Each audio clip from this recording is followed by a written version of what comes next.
va regarder comment j'ai fait étape par étape ce maquillage qui est d'ailleurs parfait pour un maquillage de mariée. Si t'as un petit peu envie de valser le soir, ce maquillage est parfait. Je te laisse tout de suite avec le tuto. En toute chose, évidemment, on a fait une bonne skincare, c'est ultra important. Si tu te maries cette année et que tu n'as pas une bonne skincare et que tu prends pas soin de ta peau, tu vas pas pouvoir avoir un joli résultat, ce qui me paraît évident. Le maquillage, je te recommande de commencer par les yeux parce que si jamais tu te foires avec les pigments et que tu en mets partout, ce n'est pas grave. Tout simplement, tu vas pouvoir te démaquiller facilement. Je viens mettre ce produit de chez Carmex et je viens le faire poser sur mes lèvres tout du long du maquillage. Évidemment, tu veux un maquillage qui va tenir toute la journée et toute la soirée, donc mettre une base c'est essentiel. J'adore la base P. Louise, c'est l'une des meilleures bases du marché. Regarde, vraiment juste en mettant la base dans le coin ici et sur ma paupière, je viens déjà illuminer mon regard. Cet œil là paraît beaucoup plus sombre et cet œil là paraît déjà illuminé. Je viens bien dans le coin comme ça interne et j'utilise un pinceau plat sous du sourcil et j'en mets sur toute la paupière. Ce que j'aime bien faire aussi avant le teint, c'est utiliser ce produit de chez Got2b qui permet, en fait normalement c'est pour les petits cheveux, les baby hair. Moi j'utilise pour les sourcils, je le brosse. Pourquoi vaut mieux le faire avant? Tu vas avoir le teint fait et ça va venir faire des trous dans ton teint. Je viens brosser vers le haut parce que tout ce qui est vers le haut c'est positif. C'est pour ça qu'on n'aime pas vieillir parce que les muscles commencent à perdre en tonicité et tombent vers le bas. C'est pour ça qu'on fait les liftings et qu'on tire vers le haut. Brosser ses sourcils vers le haut permet d'apporter aussi une ouverture du regard. Ça va vraiment tout de suite agrandir le regard. Personnellement j'aime bien les looks bien snatch, donc c'est à dire quand c'est bien droit. Je viens prendre mon scotch ou mon paradrap et je viens suivre la ligne ici. Je vais te dessiner sur ton écran une ligne pour que tu comprennes bien où le pose. Il faut faire assez attention de comment tu le positionnes. Je vais prendre ma palette préférée de tous les temps qui est la Too Faced Neutral. Il n'y a que des teintes parfaites pour les mariés. Je te montre sur ton écran quelle teinte je prends avec une image de la palette. Tu prends un pinceau un peu fluffy, tu viens dans la teinte Cocoa, tu tapes pour pas avoir d'excès et là hop, tu viens commencer à travailler le creux de paupière. Suivre un peu la ligne comme ça. Ça va permettre de structurer ton œil. Il faut t'imaginer que tes pigments c'est un petit tas de poussière et que ton pinceau c'est ton balai. En fait donc là tu viens poser ton tas de poussière et là où tu vas balayer, tu vas déposer les pigments. C'est à dire que si tu veux que les pigments se déplacent vers là, et bah tu prends ton petit balai et tu viens hop balayer vers là-bas. Et en fait tu vois j'ai pas besoin d'en reprendre, je prends mon petit tas de poussière et je travaille. Si tu viens tirer vers là, tu étires ton petit tas de poussière vers là. Plus tu vas tenir ton pinceau proche, plus il y aura de pression, plus tu as le risque de faire des taches. Moi tu vois je le tiens assez loin pour que la pression ne soit pas trop forte. Et tu vois grâce à la base le pigment il est venu et il est accroché. Je vais tout de suite aller dans la teinte la plus foncée et donc là je viens en billet. T'as mon ras de cils là, je viens en billet, je reste dans mon coin. Tu vois, je vais pas trop haut parce que ça veut dire que mon petit tas de poussière, je vais le mettre en haut. J'ai pas du tout envie. Je veux qu'il reste concentré ici. Je reprends mon pinceau de tout à l'heure et je viens fondre les matières entre elles. Ce qui est très important aussi, c'est d'avoir les bons outils. Investis dans des pinceaux, s'il te plaît. Je vais venir prendre un noir. Alors le noir, t'y vas tranquille. Tu restes au ras de cils et vraiment en bas. Le but, c'est qu'on va essayer de faire un peu un effet de liner fumé. Ce que je vais faire, c'est que je vais venir prendre la teinte Swan avec un pinceau plat. Donc c'est un semblant de cut crease et voilà.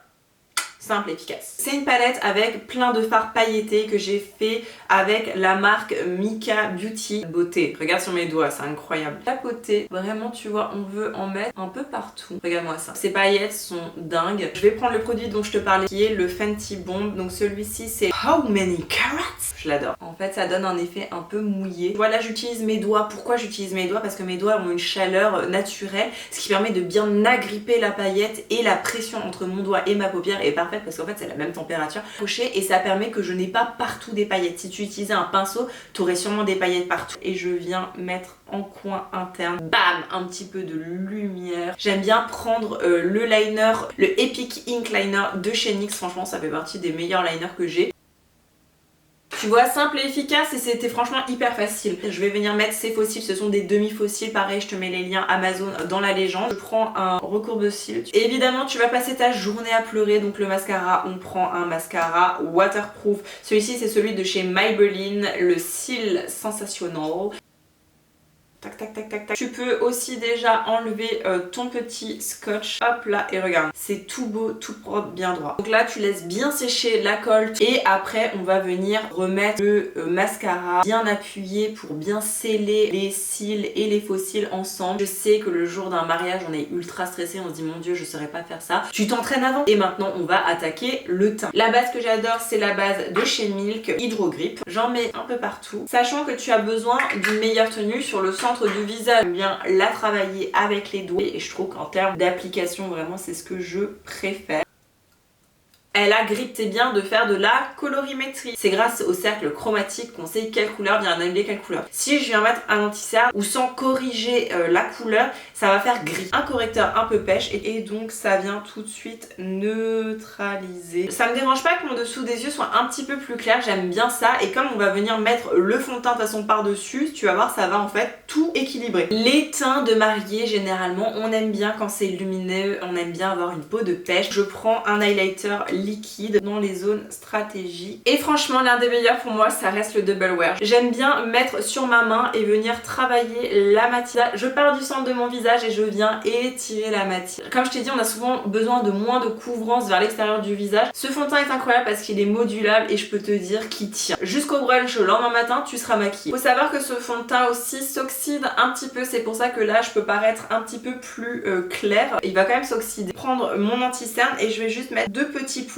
pour apporter encore un petit peu de lumière. Je vais prendre ce contour crème qui est vraiment super. Les contours stick, il y a toujours deux manières. Soit tu prends directement sur le contour parce qu'il est assez crémeux et tu veux y aller tout doucement. Ou alors tu peux venir le mettre dans ta main et le réchauffer. Facile, mais celui-ci tu vois, il est bien crémeux, il est bien pigmenté. Là je fais la méthode franchement du 3. Le dessous de la lèvre, le dessous du nez évidemment, sous le menton et la mâchoire pour bien dessiner notre mâchoire.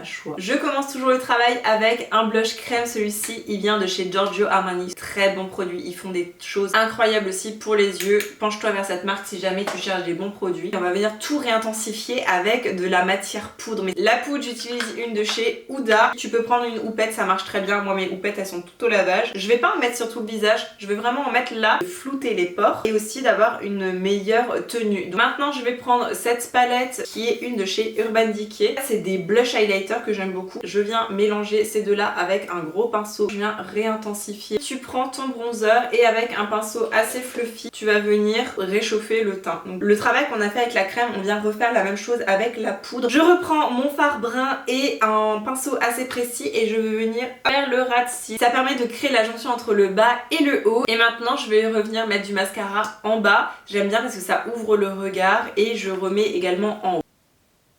Pour mon combo lèvres, j'ai choisi le Anglaise Cacao de chez Make Up For Ever et on va un petit peu overliner. Alors quand on overline toujours ici et ici. Et ensuite on suit bien la lèvre naturelle. Je vais prendre la couleur Angèle de chez MAC parce que j'aime bien créer un contraste. J'ai complètement oublié de faire mes sourcils et tu m'as absolument rien dit. Je viens prendre la pommade de chez Anastasia Beverly Hills, je prends un pinceau biseauté et je viens juste faire quelques petits hachus juste pour recréer de l'intensité. Voilà ce que ça donne, je viens rajouter un petit gloss. Celui-ci c'est un de chez Kiko et maintenant qu'on en est là, il te reste plus qu'à fixer. Je me munis de mon petit ventilateur et du meilleur fixateur que j'ai jamais essayé. En fait il est ultra fin, il donne pas du tout l'effet lac. Et voilà le résultat. Et t'es pas obligé de te marier pour faire ce maquillage, hein. Mais si tu te maries, félicitations à toi et surtout entraîne-toi. Et n'hésite pas à liker cette vidéo et à t'abonner pour voir des prochains tutos. Et si tu veux plus d'inspiration make-up, je te laisse mes réseaux sociaux et je te dis à bientôt dans une prochaine vidéo.